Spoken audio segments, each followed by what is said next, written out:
Una vez morí, resucité, una vez caí y me levanté, y soy feliz porque podré siempre decir, voy a vivir, y desde aquí siempre lo haré a mi manera.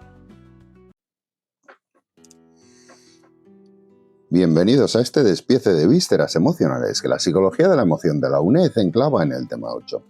Hoy, como ayer, no vamos a hablar de nubes rosas ni de tazas con frases motivacionales de saldo.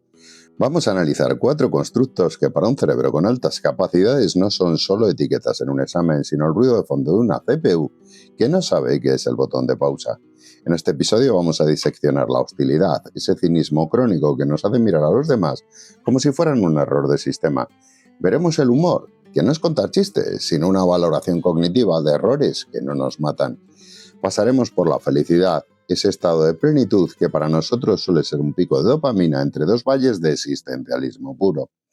Y terminaremos en el amor, esa mezcla de intimidad, pasión y compromiso, que a veces parece un contrato de permanencia con cláusulas abusivas.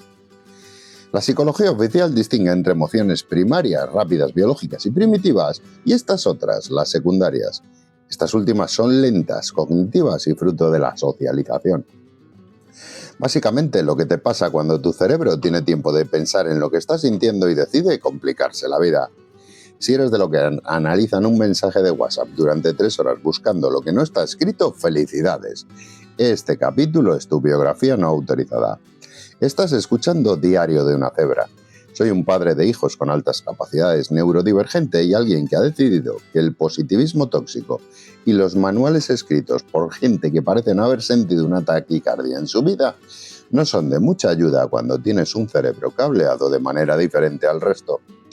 Precisamente por eso, porque no puedes usar como manual de instrucciones de tu existencia uno que está redactado para otros modelos.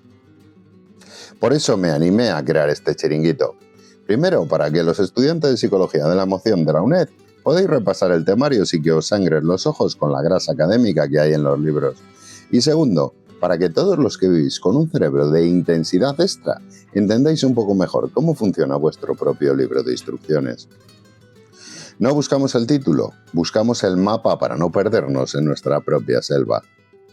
Porque puede resultar agotador intentar que un Ferrari rinda en un camino de cabras mientras el manual del propietario te dice que lo importante es disfrutar del paisaje, como si fuera fácil ignorar el olor a embrague quemado de tu propia existencia. Imagina que intentas jugar a ese último videojuego hiperrealista de mundo abierto en una consola de hace 3 generaciones. El ventilador ruge como una turbina de avión, la carcasa quema y el sistema operativo se cuelga cada vez que intentas procesar más de 3 píxeles a la vez. Pero la consola no está rota, no tiene la culpa. Es que le estás pidiendo que ejecute un software para el que no fue diseñada, o peor, un software lleno de parches mal optimizados que intentan corregir errores que nadie sabe de dónde vienen. Esa es exactamente nuestra trampa cuando la psicología académica nos habla de las emociones. Su temario es como un catálogo de prestaciones de lujo cuando en realidad estamos estudiando una serie de parches de seguridad diseñados para que el sistema no colapse bajo el peso de la socialización. No estudiamos la felicidad para ser felices, la estudiamos para entender por qué nuestro cerebro detecta errores de sistema donde otros solo ven normalidad. Este capítulo, como todos los demás, no es una guía espiritual, es una autopsia técnica. Vamos a abrir la máquina y ver por qué venimos con un sistema operativo de serie que a veces parece entrar en conflicto con las aplicaciones que la sociedad nos obliga a instalar. Prepárate porque antes de llegar a la hostilidad, tenemos que entender cómo se instaló este sistema operativo básico en nuestra cabeza y por qué decidimos complicarlo con aplicaciones que a veces consumen toda nuestra RAM emocional. Vamos a empezar con la introducción, la diferencia entre nacer con un resorte de supervivencia y acabar con un procesador que analiza hasta el último suspiro del vecino. Para empezar con el desguace de esta consola obsoleta que llamamos psique, vamos a entrar en el meollo del asunto. Olvida por un momento la aura mística de los sentimientos y piensa en tu cerebro como en un teléfono móvil recién sacado de la caja. Cuando naces, vienes con un sistema operativo básico de fábrica, el firmware de supervivencia. Son las emociones primarias, como el miedo, la alegría, la tristeza, la ira o la sorpresa. Mecanismos biológicamente primitivos y evolutivamente antiguos que se activan como un resorte a la velocidad de la luz. Cualquier persona en el mundo, desde un ejecutivo en Wall Street hasta un cazador-recolector en el Amazonas, reconocerá al instante la expresión facial de un miedo primario. Es una respuesta automática, correlacionada con una actividad del sistema nervioso autónomo diferenciada y puesta al servicio de funciones adaptativas puras. O corres o te mueres. Pero claro, cuando eres una persona con altas capacidades, tu hardware no se conforma con huir de tigres. Tu procesador tiene tanta potencia sobrante que empieza a instalar aplicaciones mucho más sofisticadas y a menudo bastante mal optimizadas. Aquí es donde nacen las 4 protagonistas que nos van a amargar o alegrar el repaso: la hostilidad, el humor, la felicidad y el amor. En el argot académico las llaman emociones secundarias o actitudes emocionales cognitivas. A diferencia del miedo instantáneo, estas tienen un origen evolutivo más reciente y aparecen bastante más tarde en nuestro desarrollo. No busques una cara de hostilidad universal en los libros, porque no existe, cada uno tenemos la nuestra. Lo que hace que estas emociones secundarias sean tan particulares y un auténtico quebradero de cabeza para un cerebro intenso es que parecen hechas por las personas. Se cocinan a fuego lento en la corteza prefrontal, se asocian a conceptos abstractos y se camuflan bajo el paraguas de nuestras complejísimas motivaciones sociales. Son procesos lentos que comparten patrones de reactividad con otras emociones y que no presentan un afrontamiento característico. Cada uno las procesamos a nuestra manera. Básicamente son el ruido de fondo de una CPU que procesa demasiada información y decide que sentir una simple sorpresa es de aficionados. Nosotros preferimos desarrollar un cinismo crónico que nos mantenga entretenidos. La diferencia entre una emoción primaria y una secundaria es muy simple. La primaria es cuando ves que el autobús se va y corres como un poseso porque llegas tarde al examen.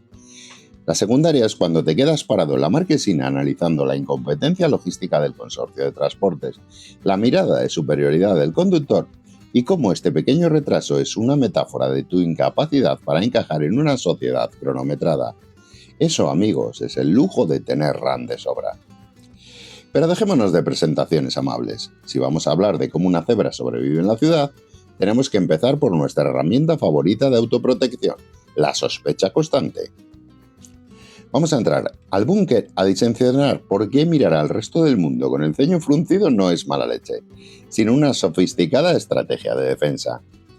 Imagina que vives en una ciudad donde el suministro de agua está contaminado. Al principio, hierves el agua con miedo, una emoción primaria, pero con el tiempo dejas de tener miedo y simplemente asumes que el ayuntamiento es un nido de negligentes que quieren envenenarte. Instalas filtros de carbono, analizas cada gota con un kit químico y miras con desprecio a cualquiera que beba del grifo. Ese estado de alerta permanente, ese filtro mental que lo tiñe todo de sospecha es la hostilidad. En un cerebro de alta capacidad este radar de defensa no solo está encendido, tiene la sensibilidad calibrada para detectar una microexpresión de desdén a 50 metros.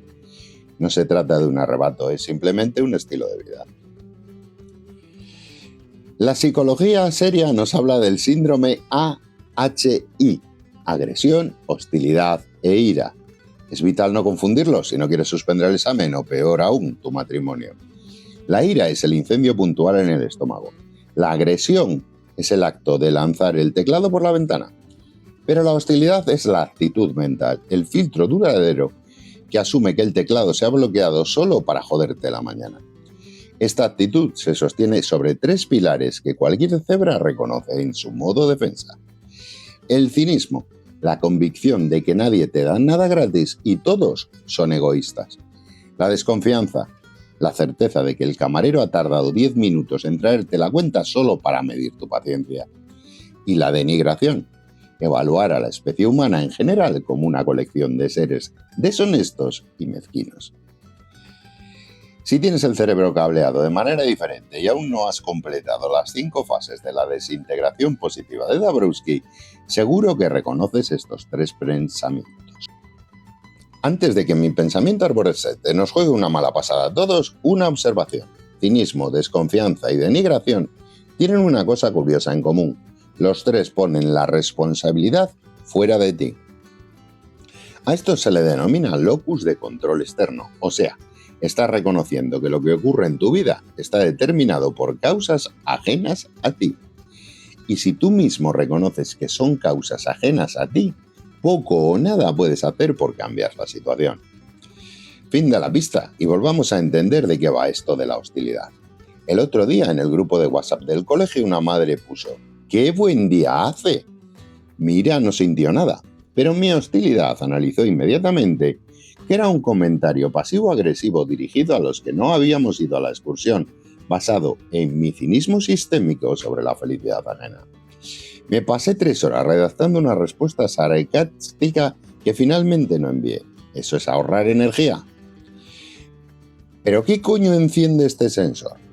A veces es el estrés detectando cambios ambientales aversivos. La hostilidad es contagiosa. Si noto tu recelo, activo el mío. Pero también hay factores físicos, el dolor crónico intenso o un calor insoportable nos vuelven hostiles. Cuando alguien nos obstruye los planes, nuestro procesamiento cognitivo hostil decide que ha sido por negligencia o mala intención del otro. Evaluamos que tenemos control para responder, pero decidimos que el otro ha violado las normas sociales. Evolutivamente esto sirve para algo: intimidar. Al mostrar este modo búnker, inhibimos las conductas indeseables de los demás antes de que se atrevan a atacarnos. Es una coraza preventiva. La persona hostil vive en una olla a presión subjetiva. Siente enojo, resentimiento y asco, pero lo que realmente consume la RAM es la rumiación. Su mente no deja de procesar la ofensa una y otra vez, alargando todo durante días. A nivel biológico, el desastre que supone esto es total. En el sistema nervioso central bajan los niveles de serotonina. Sin este neurotransmisor, los frenos de los impulsos agresivos no funcionan. En el sistema nervioso autónomo, el corazón se acelera, la presión arterial sube y se produce una vasoconstricción periférica. Así que te quedan las manos frías porque tu cuerpo está enviando la sangre a los órganos vitales para una guerra que solo ocurre en tu cabeza. Y se refleja en el sistema somático con una tensión muscular constante y una respiración acelerada. En la expresión, al tratarse de una emoción secundaria y autococinada, no hay una cara universal. Lo que hay es sarcasmo, amenazas verbales y una entonación que los expertos llaman ira fría. Es la agresión sutil que no rompe las normas sociales, pero que deja al otro tiritando. Dejémonos de bromas. La hostilidad es letal. Es el ingrediente más tóxico del patrón de conducta tipo A que ya vimos en el capítulo anterior. Vivir así inunda el cuerpo de adrenalina y cortisol, acelerando el endurecimiento de las arterias. Además, es un suicidio social. Al interpretar todo como un ataque, alejamos a la gente, nos quedamos sin apoyo social y acabamos con los peores hábitos: más tabaco, más alcohol y un desprecio absoluto por los consejos médicos. En resumen, la hostilidad nos protege del abuso, pero si no aprendemos a apagar el radar, acabaremos solos en un búnker con las arterias de cristal. Pero tranquilos, no todo es sospecha y bilis. A veces el sistema operativo detecta un error y en lugar de activar el protocolo de guerra decide que el error es inofensivo y suelta una carcajada. Así que vamos a pasar al humor, esa extraña capacidad de reírse del sistema mientras éste está colapsando. Imagina que eres un programador de la vieja escuela revisando miles de líneas de código en una pantalla de fósforo verde. De repente encuentras un error sintáctico espantoso, una incongruencia que debería haber hecho estallar el servidor, pero el sistema sigue funcionando. Si ese error fuera a borrar la base de datos, entrarías en pánico, el miedo. Pero si el error solo hace que el cursor baile la Macarena, te descojonas. El humor es precisamente eso, un sistema de depuración cognitiva que detecta un fallo, pero decide que no es letal. Como cebras, nuestro procesador detecta incongruencias donde otros solo ven normalidad. Por eso nuestra risa suele ser más ácida, más sofisticada y a menudo llega 3 segundos antes o después que la del resto. No es que seamos raros, es que nuestro responsable interno de buscar errores en el código fuente tiene una capacidad de encontrarlos mucho más afinada. En el manual de la UNED, el humor es el estímulo, mientras que la hilaración es la respuesta emocional y física. No te ríes porque sí, te ríes porque tu mente ha resuelto un absurdo. Si el absurdo es total y no tiene solución, te genera perplejidad o aversión. Pero si lo resuelves y ves que no hay peligro, te descojonas. Bueno, ¿y qué más enciende este motor? Lo encienden las cosquillas, que son el disparador más primitivo. Para que funcionen, necesitan ser impredictibles. Por eso tu cerebro es demasiado listo para dejar que te las hagas a ti mismo de forma efectiva. Lo encienden, como no, ciertas sustancias químicas. El óxido nitroso induce un estado alegre y relaja los músculos, aunque apenas se usa en experimentos porque preferimos ponernos vídeos y memes de caídas. Y también se entiende por contagio social. El humor es eminentemente prosocial. La mera presencia de otras personas o las risas enlatadas en las sitcoms mediocres incrementan nuestra respuesta hilarante. Es el pegamento que nos mantiene unidos en la tribu, incluso cuando la tribu nos agota. Cuando comprendes un chiste, tu cerebro no solo se divierte, se ilumina el córtex prefrontal ventromedial, la zona que gestiona las recompensas. Pero lo que ocurre en el hardware físico es casi un secuestro. La risa interrumpe tu patrón respiratorio normal, produces expiraciones forzadas, la frecuencia cardíaca y la presión arterial suben y tus pupilas se dilatan. Es un estado de agitación corporal que curiosamente acaba en una relajación profunda. Tu cara refleja el chiste, necesitas activar 2 músculos para no parecer un psicópata fingiendo, el cigomático mayor y el orbicular de los ojos. Y si llegas al extremo de mearte de risa es porque se produce una bajada del tono muscular. Te quedas sin fuerzas, las piernas te flaquean y en casos extremos que el manual cita con elegancia clínica, puedes sufrir incontinencia. Literalmente, tu sistema operativo se reinicia y suelta todo el lastre. Estudiar el humor en un laboratorio me parece el colmo del absurdo que debería provocar humor. Imagina a un tipo con bata blanca aplicándote una pluma en la planta del pie mientras anota en su cuaderno. Sujeto manifiesta unidad de acción 12 y elevación de frecuencia cardíaca. Si eso no es una escena de Torrente, no sé lo que es. Mi respuesta hilarante ante tal situación no sería por las cosquillas, sino por la absoluta ridiculez del método científico intentando medir la gracia. Al final, el humor es una herramienta de supervivencia para animales sociales con cerebros demasiado grandes. Ayuda a mitigar estados negativos, contracondiciona el miedo y nos permite desarrollar una actitud de afiliación. Es el lubricante para que las piezas del sistema no chirríen tanto. Pero claro, después de reírnos de las desgracias ajenas y propias para no morir de hostilidad, llegamos al estado que todo el mundo persigue como si fuera el santo grial. Vamos a hablar de la felicidad, ese concepto que los vendehumos han destrozado. Hemos pasado por las trincheras de la hostilidad y las risas nerviosas del humor. Ahora llegamos al tema estrella, el que vende libros de autoayuda a granel y llena los muros de Instagram de gente fingiendo que no tiene vacíos existenciales. La felicidad. Para una cebra, la felicidad no es una meta, es un estado de gracia puntual, donde por una vez los engranajes de nuestra cabeza no chirrían. Pero cuidado, que nuestro libro de psicología de la emoción de la UNED le quita el brillo purpurina y nos la disecciona con la frialdad de un forense. La ciencia y la filosofía han intentado desde siempre atrapar la felicidad con 2 redes distintas. Con la red del enfoque hedonista, todo eso de buscar el placer y evitar el dolor. Y con la red del enfoque eudaimónico de Aristóteles. Para él el placer no basta, la felicidad nace de la autorrealización y de vivir según tus valores. Incluso sugiere que nuestro altruismo a veces es egoísmo inteligente para sentirnos bien con nosotros mismos. Hoy la psicología es ecléctica, la felicidad es un estado emocional positivo que mezcla el éxito en metas vitales con sentimientos de plenitud y satisfacción. En esto de la felicidad como buena emoción secundaria, no hay un botón universal. Si a ti te hace feliz catalogar tipos de musgo o desarmar motores de combustión, a otros les parecerá un castigo divino. El desencadenante real es el éxito de tu plan de vida y la coherencia entre lo que tienes y lo que esperabas. Y para entender por qué unos sí y otros no, el manual nos da las claves de por qué algunos parecen vivir en un anuncio de compresas y otros a veces en una película de Bergman. Influye el tipo de personalidad, así que la extraversión es el mejor predictor. Los extravertidos se exponen más a interacciones sociales, que es donde suele estar el gozo. Pero ojo, los introvertidos también podemos ser felices vía introspección, aunque el libro diga que eso es más difícil de medir.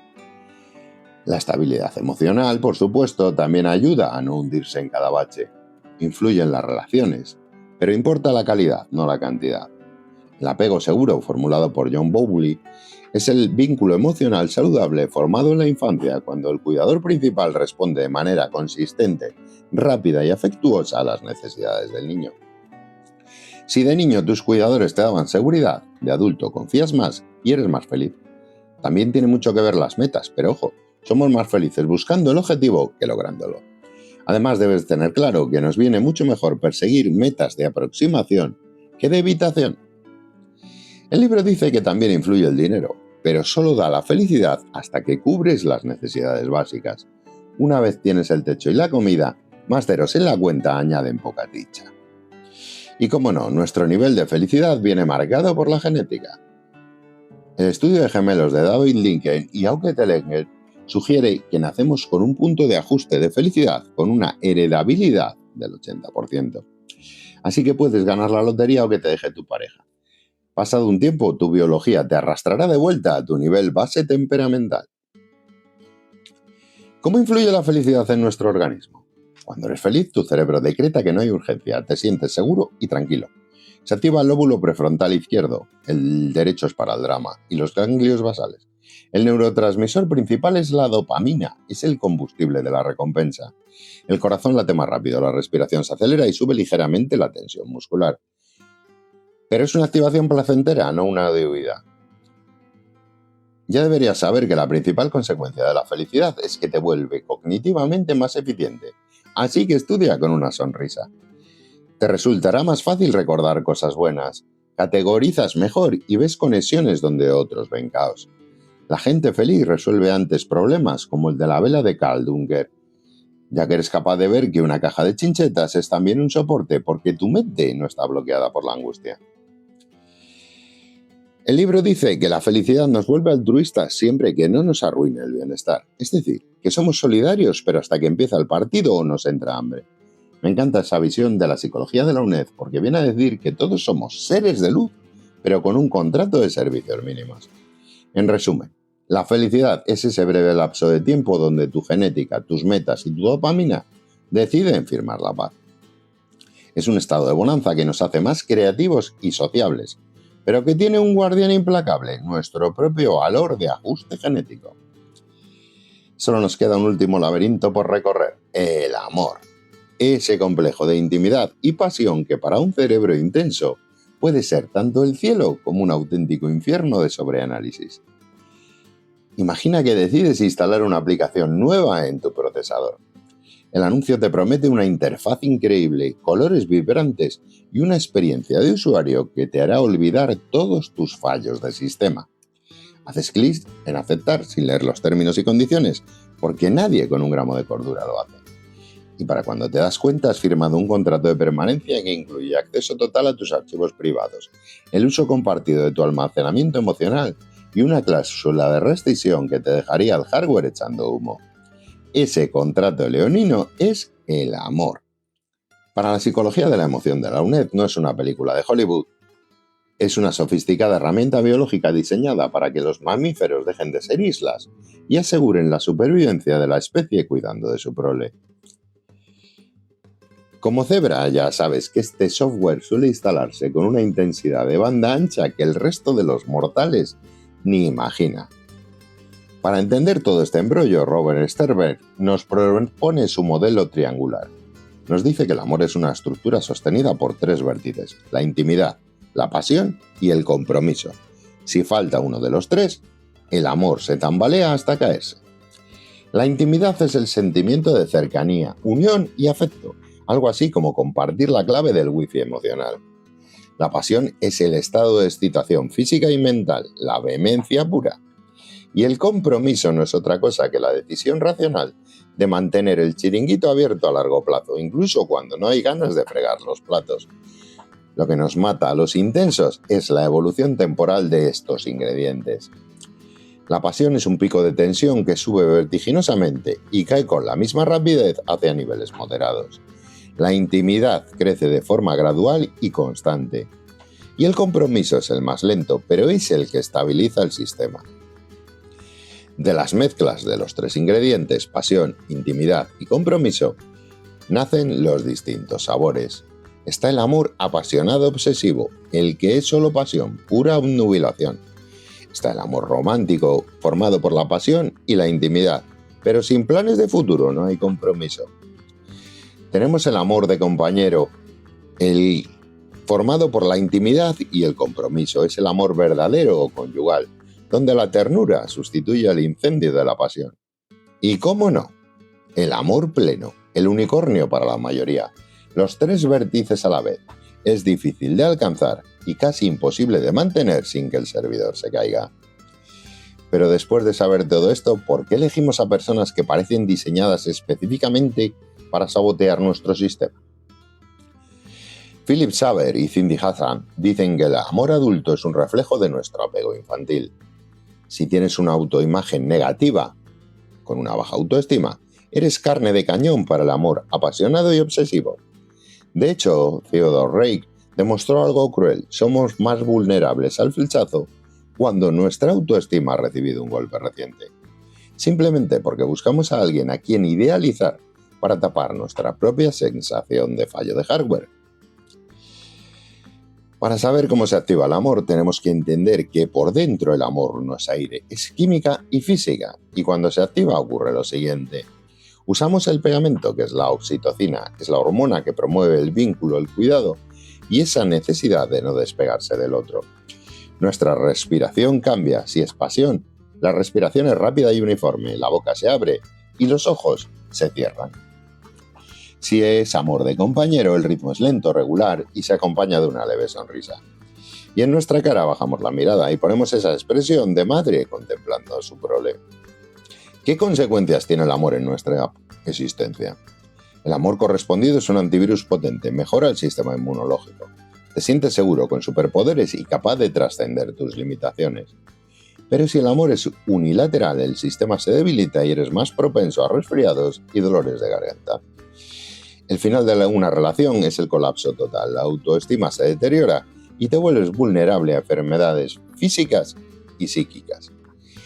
El amor apasionado, por último, es explosivo, porque nunca viene solo. Es un cóctel tóxico mezclado con celos, miedo e ira. Intentar medir el amor con una escala de amor apasionado es como intentar medir la potencia de una supernova con un termómetro de cocina. Mi cerebro de alta capacidad no solo anhela la unión, hace un análisis DAFO de la pareja potencial en la primera cita, evalúa la compatibilidad de los sistemas operativos y calcula el riesgo de obsolescencia programada antes de que nos traigan el postre. Pero si pasa ese primer filtro... Con esto, amigos de la UNED y cebras de toda condición, cerramos la disección técnica del tema 8 de la asignatura de la psicología de la emoción. Hemos destripado la hostilidad que nos aísla, el humor que nos salva, la felicidad que nos resetea y el amor que nos encadena. No busques soluciones mágicas, busca entender tu manual de instrucciones. El conocimiento es el único parche de seguridad que realmente funciona en este sistema caótico que llamamos vivir. Así que se acabó la autopsia, cerramos el libro de la UNED y guardamos el bisturí. Si has llegado hasta aquí, ya sabes que la hostilidad es un filtro clínico para no morir de decepción. Que el humor es el encargado de que nos riamos mientras el código de la realidad se cae a trozos. Que la felicidad es un valor de ajuste genético que te devuelve a tu gris habitual, hagas lo que hagas. Y que el amor es un contrato a 3 bandas entre tu necesidad de cercanía, tus ganas de mambo y tu miedo a quedarte solo. Pero ahora, fuera de los apuntes, vamos a hablar de lo que significa todo este despliegue de neurotransmisores y circuitos cuando tienes un cerebro con altas capacidades. Porque para nosotros este capítulo, como la mayoría, no se lee, se padece en alta definición. Tener un cerebro de alta capacidad es como vivir en una casa donde la instalación eléctrica está diseñada para un acelerador de partículas, pero la compañía solo te suministra energía para una bombilla de bajo consumo. El resultado es que cuando ese sistema intenta procesar estas emociones secundarias, los plomos saltan constantemente. Para el libro, la hostilidad es una evaluación negativa de otros. Para nosotros, es la respuesta lógica a la detección constante de incongruencias. Cuando percibimos que el mundo no sigue las reglas éticas o lógicas que nuestra mente ha construido, activamos el búnker cínico no por maldad, sino por puro agotamiento sensorial. No es que desconfíe de ti porque sí, es que he procesado tu lenguaje no verbal, tu historial de contradicciones y tu falta de rigor en milisegundos, y mi software ha decretado que eres un error de sistema. El humor en la alta capacidad es casi siempre ácido, negro y profundamente sarcástico, eso ya lo sabes. Es nuestra forma de procesar el absurdo de una existencia que a menudo nos sobrepasa. Usamos la hilaración para amortiguar el estrés de ser el bicho raro de la reunión. Si no nos riéramos de la ridiculez de las normas sociales, probablemente nuestra hostilidad nos acabaría provocando ese infarto del que hablan los cardiólogos Meyer Friedman y Ray Rosenman antes de los 40. Nuestra felicidad no suele venir de las variables demográficas o de estar casados. Viene de la consecución de metas personales que a veces son tan específicas que nadie más entiende. Es el chute de dopamina al resolver un problema complejo o al dominar un tema que nos apasiona. El problema es nuestro valor de ajuste genético. Como procesamos todo tan rápido, nos habituamos pronto al éxito y caemos de nuevo en el vacío existencial, buscando el siguiente reto.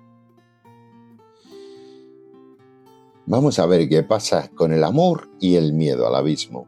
Porque cuando una persona de alta capacidad ama, lo hace con una pasión que obnubila cualquier proceso de valoración cognitiva. Idealizamos al otro porque nuestro cerebro necesita estímulos de alta intensidad. Por eso, cuando el triángulo de Sternberg empieza a flaquear y la pasión decae, normalmente no por nuestra culpa, sentimos un vacío que el manual llama ansiedad de separación, pero que nosotros lo vivimos como si nos arrancaran el sistema operativo sin previo aviso. Vivir con intensidad es saber que tu lóbulo prefrontal izquierdo está siempre a punto de arder. Es entender que tu hostilidad es tu armadura, tu humor tu válvula de escape, tu felicidad un destello breve y tu amor una entrega sin red de seguridad. No somos complicados, simplemente tenemos un manual de instrucciones con más páginas y mucha más letra pequeña que la mayoría. Si eres estudiante de la UNED, espero que este destirpamiento del tema 8 te sirva para que el día del examen, cuando leas sobre la oxitocina o la serotonina, no veas solo palabras, sino el ruido de tu propia maquinaria interna. Y si eres una cebra que pasaba por aquí, espero que ahora entiendas que tu mala leche o tu risa a destiempo tienen una explicación biológica y un sentido evolutivo. Y que lo que tú sientes como amor es el doble de lo que siente el 80% de las personas. No dejes que el sistema te convenza de que tu intensidad es un fallo de fabricación. Es simplemente una configuración avanzada que requiere un mantenimiento un poco más fino. Si quieres profundizar en cómo manejar este Ferrari emocional que llevas entre las orejas sin acabar estampado contra el muro de la hostilidad crónica, pásate por diariodunacebra.com. Allí hay mucho más cada día para que aprendas a ser el dueño de tu propio software y no al revés. Gracias por acompañarme en esta disección. Nos vemos en el próximo episodio, que será el último de la psicología de la emoción. Allí entenderemos por qué la vergüenza, la culpa y el orgullo son ese espejo que siempre nos devuelve los golpes. Muchas gracias por tu compañía. Una vez morí, resucité, una vez caí y me levanté y soy feliz porque podré siempre decir voy a vivir.